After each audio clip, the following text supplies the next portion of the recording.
Meus amados irmãos, estamos aqui juntamente voltados, inclinados à palavra do Senhor, aos textos bíblicos que trouxemos.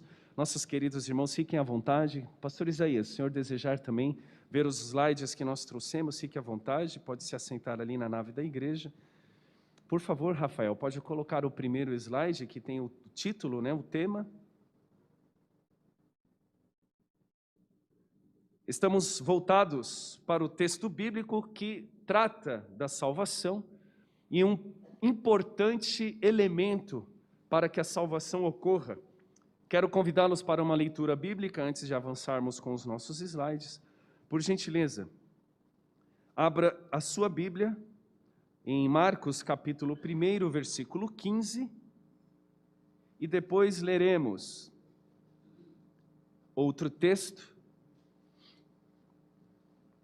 em Mateus 3,8. Então nós vamos ler Marcos 1,15 e Mateus 3,8. Os irmãos que encontraram, por favor, pode ler Marcos 1,15 e depois Mateus 3,8. O tempo é chegado, dizia ele. O reino de Deus está próximo. Arrependam-se e creiam nas boas novas. Muito obrigado, pastor Daniel. Mateus capítulo 3, versículo 8, outro irmão pode ler. Produzam fruto digno de arrependimento. Amém, obrigado, pastor Jefferson. Esse texto de Mateus capítulo 3 e o versículo de número 8, quero repeti-lo para nós, a partir de então, retomarmos os nossos pensamentos e reflexões. O meu texto, na versão de estudo, diz assim: produzir frutos dignos de arrependimento. E eu quero pedir, por gentileza, irmão Rafael, para seguir para o slide de número 13. Pode ir direto para o 13, e nós faremos menção de outro texto bíblico. Abram vossas Bíblias, vamos retomar de onde paramos na terça passada. Segunda Epístola aos Coríntios, capítulo de número 7, versículos 9 e 10. E eu deixei ali duas versões, Almeida corrigida e revisada, e a linguagem de hoje, a Bíblia na linguagem de hoje, para nós juntos lermos Segunda Epístola de Paulo aos Coríntios, retomando a última terça-feira nesse texto bíblico. A Bíblia Thompson de Estudo, 2 Coríntios 7, 9 e 10, na minha Bíblia, na Thompson de Estudo, está assim: agora folgo, não porque fostes entristecidos, mas porque fostes entristecidos para o arrependimento. Pois fostes entristecidos segundo Deus, de maneira que por nós não padecestes dano em coisa alguma. A tristeza segundo Deus opera o arrependimento para a salvação, o qual não traz pesar, mas a tristeza do mundo opera a morte. E ali, para auxiliar os irmãos, para vermos em outra versão, nós temos o texto bíblico que está ali, vou ler para os irmãos. Na mesma carta, na versão Almeida corrigida e revisada.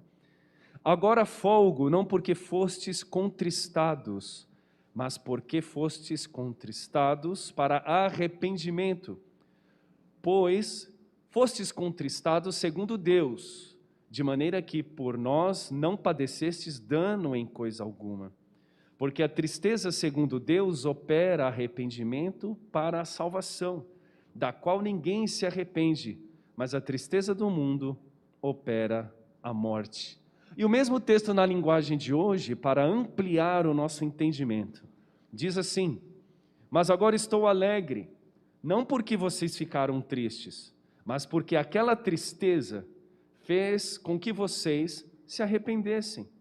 Aquela tristeza foi usada por Deus, e assim nós não causamos nenhum mal a vocês, pois a tristeza que é usada por Deus produz o arrependimento, que leva à salvação. E nisso não há motivo para alguém ficar triste, mas as tristezas deste mundo produzem a morte. Com base nesse texto, na última terça-feira, nós falamos da diferença entre Pedro e Judas, os discípulos de Jesus que passaram por momentos de profunda tristeza. Uma originada por um arrependimento genuíno e a outra apenas por um remorso. O próximo slide, por favor, irmão Rafael, slide 14. Pode, mais uma vez, interagir com o teclado para subir o texto. Nós vemos ali a definição de remorso, para entendermos a diferença da tristeza de Deus que produz o arrependimento e a tristeza do mundo que produz a morte. O remorso, ele faz nascer do coração do homem, e quando nós usamos o termo homem, é como na Bíblia, o gênero humano, o homem e a mulher.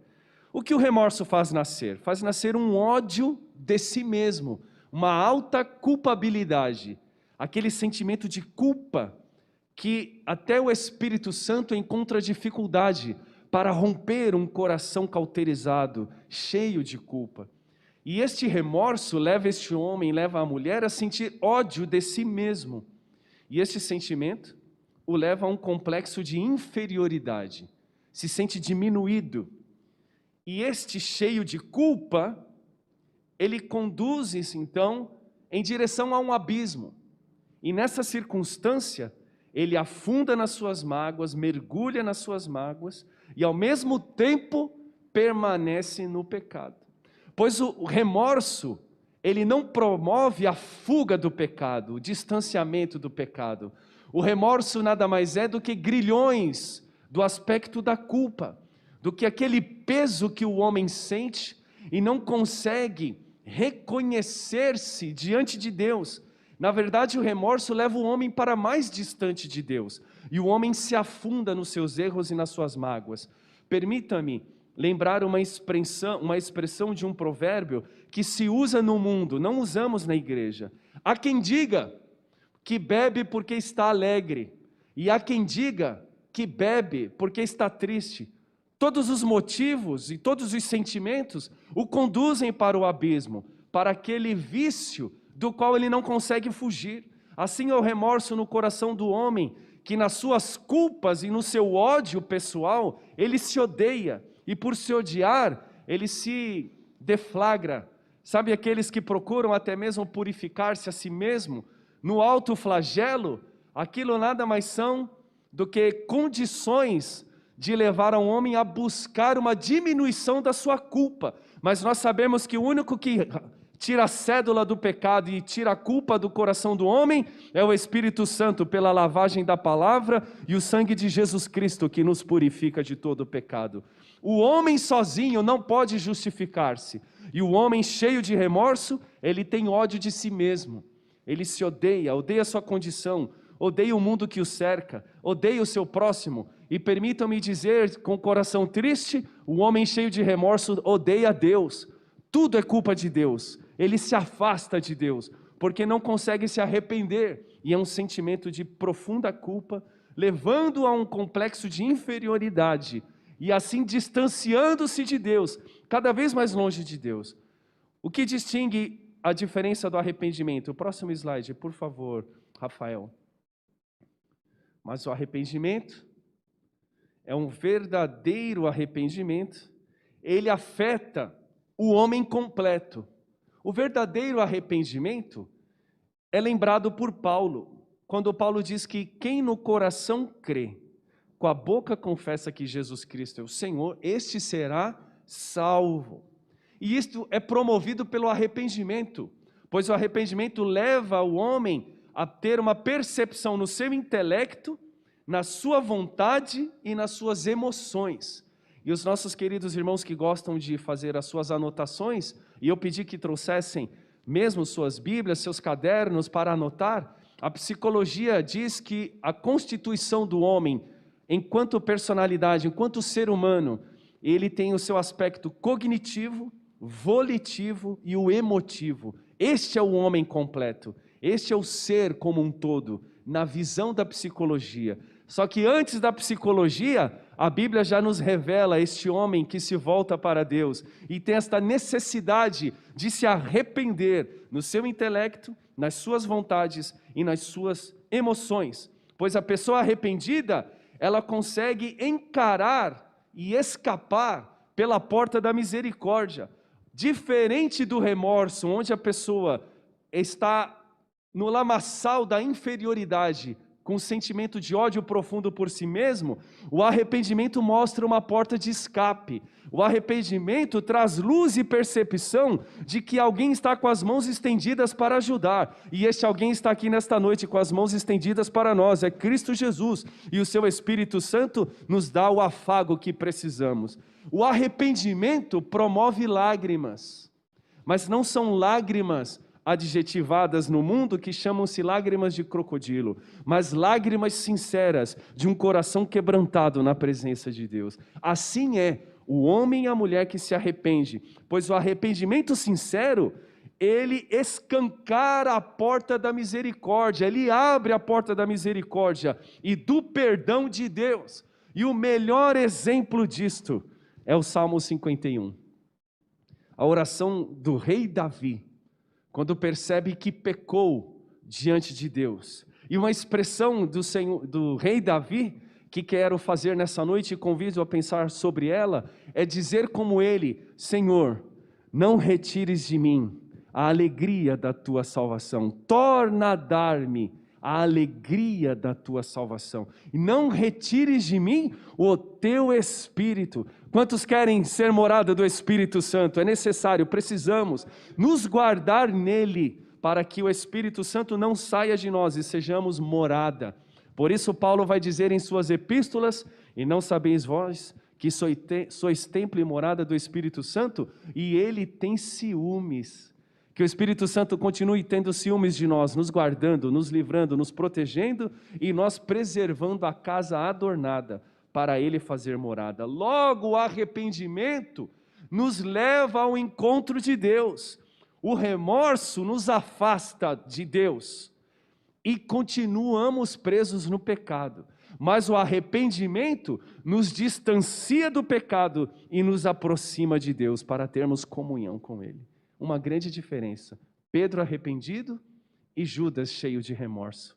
Um perseverou e continuou vivo, o outro suicidou-se, porque o remorso o fez sentir um alto grau de culpa, de ódio por si mesmo, levando ao suicídio. O próximo slide, por favor, irmão Rafael. Elemento muito importante: a fé. Abra sua Bíblia, Hebreus capítulo 11, versículo de número 6. Vamos ler esse texto bíblico. Carta aos Hebreus, capítulo de número 11, versículo de número 6.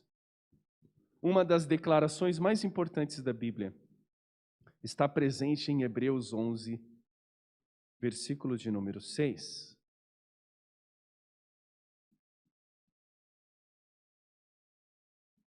Quem pode ler, por favor?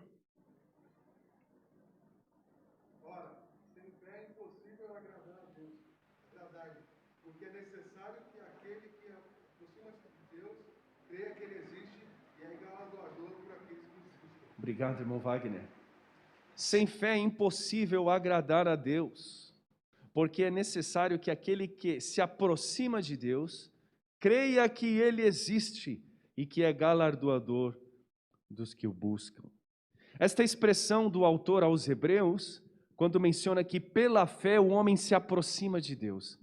Percebam que este elemento fé, no processo do arrependimento, vai promover conversão. Guardem isso. Quando nós convidamos alguém para entregar a sua vida para o Senhor Jesus, o Evangelho tem uma proposta. Lembra da mudança de propósito que nós vimos no início desse estudo? O arrependimento leva o homem para um novo propósito, um novo caminhar, que é o processo da conversão. Convergir é mudar de direção. E o homem que se distanciava de Deus, agora arrependido, ele se aproxima de Deus. Quem caminhava a passos largos para longe de Deus, agora caminha firmemente sobre a rocha, em direção a Deus. Esta é a diferença do homem arrependido. E ele, voltando-se para Deus, ele exercita isto por fé. E a fé é necessária. A fé, mais o arrependimento, promovem a mudança de vida. Fé e arrependimento promovem a conversão. E quem leva o homem à conversão é o Espírito Santo, que, alcançando a vida do homem, o convence do seu pecado, da justiça e do juízo.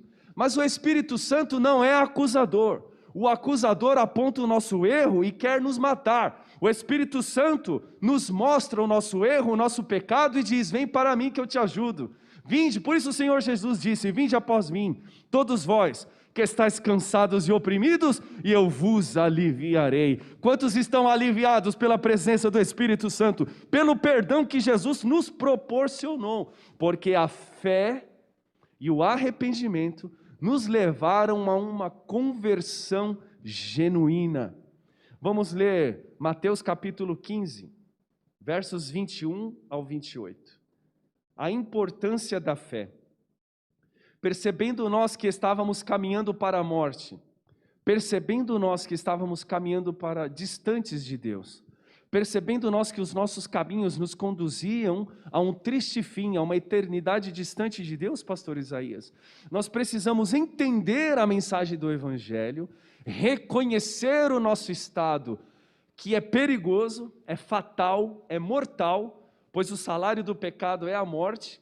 E por termos fé na mensagem ouvida através da pregação do Evangelho, voltamos-nos para Deus, e esta fé nos fez entender que em Deus há escape, em Deus há resposta, em Deus há o refúgio, em Deus há aquela boia para o homem que está se afogando. A salvação, pastor José Antônio, é semelhante àquele salva-vidas que vê um náufrago em alto mar, afogando-se, e ele lança a boia e recupera o náufrago e o traz para a embarcação. Quantos estão na embarcação de Cristo Jesus, salvos? Estávamos no mar revolto, no mar dos pecados, da vida sem Deus, sem paz, sem salvação. Éramos náufragos, estávamos nos afogando, mas hoje estamos seguros na embarcação, que tem um porto seguro, que vai para o norte e nos leva para o céu. Vamos ler Mateus 15, 21 a 28. Por gentileza, uma missionária vai ler esse texto agora, para descansar os obreiros que já leram aí. Mateus capítulo 15, versículo 21 ao 28.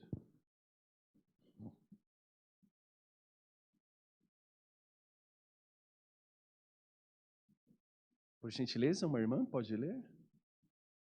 Estão sem óculos, é isso? Vou lembrar vocês de um texto de Apocalipse: os tímidos não herdarão o reino de Deus. Agora todas vão querer ler. Felipe, viu? Estratégia. Por favor, uma irmã pode ler Mateus 15, 21 a 28. Saindo daquele lugar, Jesus retirou-se para a região de Tiro e de Sidom. Uma mulher cananeia natural dali veio a ele gritando: Senhor, filho de Davi, tem misericórdia de mim. Minha filha está endemoniada, está sofrendo muito. Mas Jesus não respondeu palavra. Então seus discípulos se aproximaram dele e pediram: manda-a embora, pois vem gritando atrás de nós. Ele respondeu: eu fui enviado apenas às ovelhas perdidas de Israel. A mulher veio, adorou de joelhos e disse: Senhor, ajuda-me. Ele respondeu: não é certo tirar o pão dos filhos e lançá-lo aos cachorrinhos. Disse ela, porém: sim, Senhor, mas até os cachorrinhos comem das migalhas que caem da mesa dos seus donos. Jesus respondeu: mulher, grande é a sua fé, seja conforme você deseja. E naquele mesmo instante sua filha foi curada. Amém. Obrigado, minha querida. Deus abençoe. Logo que nós percebemos aqui, o homem confia em Deus, a fé. A demonstração da fé, muitas vezes, exige que nós reconheçamos a nossa pequenez, o nosso estado de miserabilidade. Miserabilidade é a qualidade do estado do miserável, que pode ser muito grande, a proporção pode ser gigantesca. E quando o homem reconhece sua miserabilidade, sua finitude, seu estado de necessidade, ele precisa ter muita coragem. Queridos irmãos, muitas vezes é necessário ter mais coragem para reconhecer as nossas fraquezas do que coragem para reconhecer as nossas fortalezas. É necessário ter muito mais coragem para reconhecer os erros do que reconhecer os acertos. É necessário ter muito mais coragem para se expor, dizendo, eu preciso de Deus, do que coragem para dizer, o meu Deus é o meu dinheiro. Percebem a grande diferença? É necessário ter muita coragem. E essa mulher cananeia é gentílica. Jesus, quando diz, ele veio para o seu povo, quando ele vem para os seus filhinhos, ele está falando da descendência e da herança da casa de Abraão, Isaque e Jacó, dos 12 filhos de Israel, das tribos de Judá, Benjamim, Dan, Naftali, e aí as 12 tribos de Israel. Ele está falando dos seus. Jesus nasceu em meio à linhagem da raiz de Jessé, que veio da casa de Davi. Ele está na tribo de Judá, por isso a profecia de Miqueias 5 se cumpre na vida de Jesus. De Judá sairá o leãozinho e será chamado o leão da tribo de Judá. E Miqueias também vai dizer, és tu Belém Efrata, a menor de todas, mas de ti nascerá aquele que sentará no trono de Davi. E as profecias apontando para Jesus, Jesus é judeu, Jesus fez o bar mitzvah. Falamos na escola bíblica dominical, Jesus conhecia a Torá, Jesus conhecia os textos proféticos, Jesus conhecia a história do povo judeu, Jesus conhecia Abraão, Isaque e Jacó. E nós lemos aqui na escola bíblica dominical, Jesus com 30 anos de idade disse para os fariseus, escribas e saduceus, eu vi Abraão, Abraão me viu. Os fariseus disseram, você não tem nem 50 anos, como vistes Abraão? E ele disse, naquele dia Abraão me viu, com o cordeiro preso pelas galhadas para substituir Isaque, tipologia do nosso Salvador, o cordeiro de Deus que tira o pecado do mundo. Então precisa ter muita coragem e muita fé, porque Jesus veio para o povo judeu, e esta mulher gentílica reconheceu seu estado miserável. Irmãos, quem tem coragem de vir aqui e dizer nos dias de hoje, pastor, ora pela minha filha, ela está miseravelmente endemoniada. As pessoas, ora aí pela minha filha, ela não está bem. Ela está endemoniada, mas a pessoa se esconde. É vergonhoso reconhecer, precisa ter fé e precisa ter coragem. E nós tivemos um dia esta fé, dobramos o joelho, levantamos as mãos, confessamos a Jesus como Salvador, e até hoje em nós opera fé e coragem, porque nós dizemos, ora vem Senhor Jesus, precisamos de Ti Jesus, nos socorre Jesus. Tem gente que pede socorro para todos os artifícios do mundo, mas a igreja de Chácara Inglesa, o povo lavado e remido no sangue de Jesus, tem socorro bem presente na pessoa de Cristo Jesus. Nossa fortaleza, castelo forte é o nosso Deus, rocha da salvação, e nele, pastor Jefferson, confessamos as nossas fraquezas, e Ele está pronto para nos ajudar. Quem quer receber a ajuda do Senhor, receba a ajuda do Senhor nessa noite. E essa mulher cananeia precisou confiar em Deus, confessou o seu pior estado. Às vezes nós orando sozinho em casa, ora baixinho, né? Até cochicha, e Deus que conhece os corações, só falta dizer assim, fala alto meu filho, tenha coragem, confesse os seus pecados. Por isso o Senhor Jesus, quando os seus discípulos pediram que lhe ensinasse a orar, nós temos o texto de Mateus 6, mas o Senhor Jesus também disse o seguinte, na sua casa, entra no seu quarto, fecha a porta, sozinho, no secreto, e o teu Pai em secreto que vê todas as coisas, vai te abençoar, e ali você rasga o seu coração, você abre a sua boca, e geme, e ora, e fala, em alto e bom som, para que Ele ouça. Ele é surdo? Não, mas é você tendo fé e coragem, se derramando diante dEle, rasgando o seu coração, e você vai receber graça, receba perdão, receba unção do Espírito Santo, porque precisa ter fé e coragem, para se confessar diante de Deus. Muitos se escondem nos seus pecados, mas nós não, nós vamos confessar, e alcançar do Senhor Jesus. A Bíblia diz, quem confessa e deixa, alcança misericórdia. Recebamos misericórdia do Senhor aqui nesta noite. Essa mulher cananeia insistiu. Percebam o paradoxo do Senhor Jesus. O último versículo, o Senhor Jesus disse assim: filha, mulher, grande é a tua fé. Grande. Irmãos, ela não pediu, lembram quando o Senhor Jesus orou pelos pães e peixes? E o Senhor Jesus multiplicou pães e peixes. E os estudiosos da Bíblia, como os irmãos, conseguem perceber que naquele texto aproximadamente tinham 5.000 pessoas sentadas na relva, ouvindo Jesus ensinar. Imagine uma tarde ensolarada de domingo, céu azul, aquele monte, a grama, o povo sentado. Era um lugar, muito, por certo, próximo de um jardim, porque a terra de Israel é uma terra árida, com pedregulhos. E aquele lugar onde se assentaram para ouvir Jesus, Jesus vem da multidão. Alguns dos seus discípulos lhe procuraram e disseram: Senhor, despede a multidão, eles já têm fome. E o Senhor Jesus olha para eles e diz: e vocês, o que vocês têm aí para dar para esse povo? Eles não entenderam nada. Se fosse conosco hoje, Felipe, nós também não entenderíamos, nossa mente não alcançaria. Aí um menino se apresenta, tem um menino no meio da multidão, 5 pães, 2 peixinhos, traz aqui. Oh meu Deus, aí Jesus ora e multiplica, alimenta a multidão de quase 5.000, o pastor Isaías, e sobrou 12 cestos cheios. Alguém ainda tem fome? Ele tem 12 cestos cheios para nos dar. E a mulher cananeia? Ela não pediu 12 cestos cheios de pães. O Senhor Jesus assim: eu não vou tirar pão dos filhos. Ela usa uma expressão das migalhas. O que é maior, um pão inteiro ou a migalha? Sabe o que é migalha? Pastor Jefferson, o senhor sabe, né? Sabe quando os nossos meninos, pai, quero o pão. Agora estão tudo grande, né? Quando era pequeno, ele pega o pão e morde o pão. Sabe aquela vontade de morder o pão? Até hoje eu faço isso, eu pego o pão com vento, não tem nada, mas eu gosto de pão. Aí eu mordo o pão. Aí cai uma migalha do lado assim, ó. Porque você mordeu com tanta fome, com tanta vontade, que aquela casquinha de pão cai, você nem viu. Você está olhando para o pão inteiro, Wagner. Eu quero comer pão. E a migalha está caindo. O que a mulher cananeia pediu é aquilo que caiu, sobra.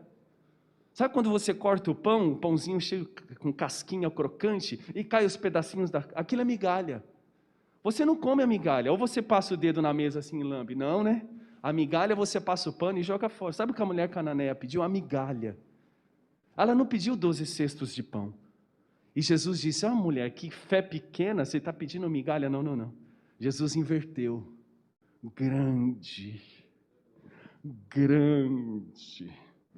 Grande é a sua fé. Nessa noite eu quero dizer isso com as mãos levantadas aos céus, sem ir e se contenda. Aquele seu choro, que às vezes você diz: que oração tão simples, Senhor. Eu não sei nem pedir, e você geme, parece uma oração tão curta. É grande, Deus está olhando e está dizendo: a sua fé é grande.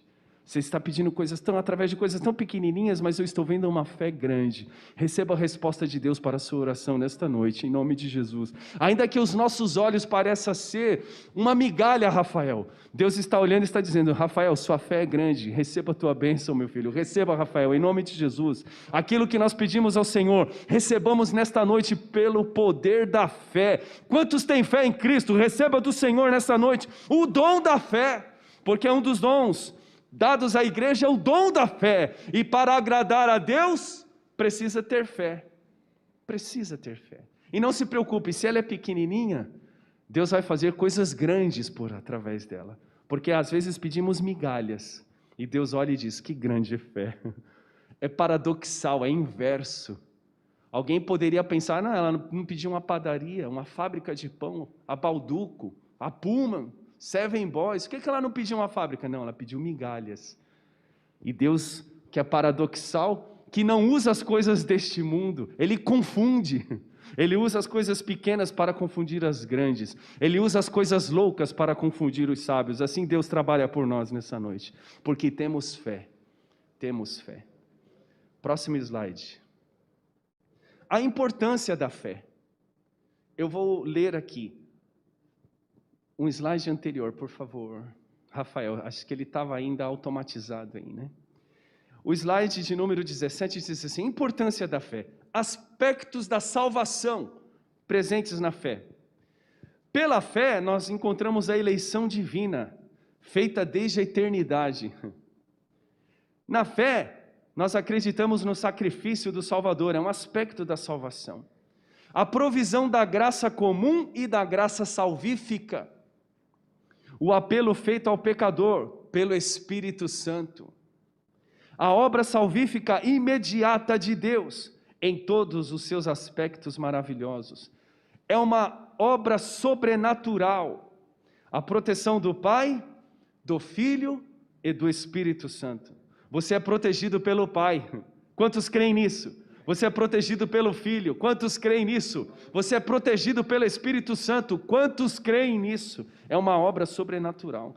A obra do Espírito Santo que dá libertação e habilidade. Fomos libertos dos grilhões do pecado e em Cristo somos mais do que vencedores. Temos habilidade para vencer o mundo. E o aperfeiçoamento final e a apresentação dos santos na glória. Toda esta obra de aspecto de salvação, que é sobrenatural, nos chega por meio da fé. Alguém pode dizer que a fé é algo desprezível? De maneira nenhuma. Pela fé, nós usufruímos de todos os aspectos da salvação. Receba nesta noite, então, fé da parte de Deus para a sua vida e vamos usufruir das bênçãos da salvação. Próximo slide. Agora sim, Rafael, vamos lá. Slide 18. Fé. A única maneira de recebermos esta provisão maravilhosa da salvação. Qual é a provisão maravilhosa da salvação? Todos os aspectos que eu li no slide anterior. Só tem uma maneira de receber isso, pela fé. Como que eu recebo a eleição? Como que eu creio no sacrifício do Salvador? A provisão da graça comum, graça salvífica. Como que ocorre o apelo do Espírito Santo? Como ocorre a obra salvífica imediata? Como que isso acontece? E os seus aspectos maravilhosos? Como recebemos proteção da Trindade? Como recebemos da obra do Espírito Santo que nos concede libertação e habilidades para viver sobre a terra? E o aperfeiçoamento final, como receberemos tudo isso? Esta provisão maravilhosa, todos os aspectos da salvação estão à nossa disposição pelo exercício da fé. Ninguém pode comprar a salvação. Ninguém pode arrendar a salvação. Ninguém pode trocar a salvação. Eu sou salvo, eu vou salvar o meu filho, eu vou emprestar uma parcela dela. Não. Salvação é individual. A salvação é coletiva para a igreja, mas ela é individual na vida de cada crente. E a única maneira de receber a provisão da salvação é através da fé. Tito, na sua epístola, diz que Deus proporcionou salvação para todo homem. Deus tem interesse que todos os homens se salvem. É o objetivo de Deus que todos se salvem. Mas para alcançar a salvação, há a parcela de contribuição do homem. Existe o lado do livre-arbítrio. Por isso Deus não obriga ninguém a se salvar. Deus proporciona o caminho da salvação. E o homem anda por ele se quiser. Por isso Josué disse lá um bom conselho, quando Moisés partiu e Josué assume a liderança do povo de Israel, para entrar em Canaã, primeiro tem que atravessar o rio Jordão, tem que derrubar os muros de Jericó, tem que vencer os cananitas, tem que tomar a terra pela batalha, expulsar o Jebuseu, expulsar o cananeu, expulsar o heveu, expulsar o eteu, e Josué, sabendo de tudo isso, disse: eis que proponho diante de ti, diante dos céus e da terra, o caminho da vida e da morte, da bênção e da maldição. Josué diz um bom conselho: escolhe, pois, o caminho da vida para que vivas, porque eu e minha casa serviremos ao Senhor. Quantos podem dizer nessa noite: eu e minha casa serviremos ao Senhor? A fé é a única maneira de receber essa provisão. Eles entraram na terra pela fé. Foi pela fé. Moisés não pôde entrar, Moisés contemplou, subiu no alto do monte Nebo. Deus disse: Moisés, sobe lá. Sim, Senhor. Olha para a terra. Está vendo? Estou vendo, é bonita, é linda, Senhor. Gostou do que viu? Gostei. Tem uma notícia para você. Quando eu entro, Senhor? Nunca. Meu Deus. A gente até perde a respiração. Precisa ouvir de Deus. Senhor, 40 anos na faculdade do Egito. 40 anos cuidando das ovelhas do meu sogro. E a minha esposa era brava, Senhor. 40 anos conduzindo o povo no deserto. Senhor, Senhor. Deus disse, sabe qual foi a resposta de Deus? Não toque mais nesse assunto. Moisés insistiu, irmãos. Pastor Jefferson, já pensou? Insistir com Deus e Deus te responder, não toque mais nesse assunto? Tem que ter muita fé.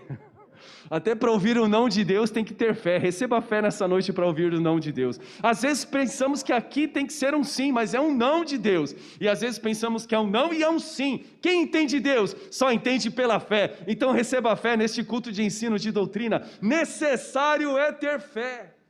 Porque sem fé é impossível agradar a Deus. É necessário fé e arrependimento para chegar ao processo da conversão. E convertidos, guardamos a fé. Ninguém vai tomar a fé de nós. E a fé, Paulo vai dizer que ela tem que ser como escudo. Interessante, a fé é dom, a fé é uma dádiva, mas também uma arma de defesa. Como assim? Paulo vai dizer na carta aos Efésios, capítulo 6, versos 10 a seguir, que com o escudo da fé, nós nos protegemos dos dardos inflamados do maligno. E eu vou dizer uma profecia do profeta Isaías para a igreja de Chácara Inglesa: nenhuma arma preparada contra nós prosperará. Use o escudo da fé nesta noite. As armadilhas do inimigo, os dardos inflamados não alcançarão a tua casa. Salmo 91: praga nenhuma chegará à tua tenda, 1000 cairão ao teu lado, 10.000 à tua direita, mas nós não seremos atingidos, porque temos fé. Quantos creem que a fé promove todo o livramento? Fé promove guarida, fé promove salvação, e recebemos de Deus tudo isso pelo exercício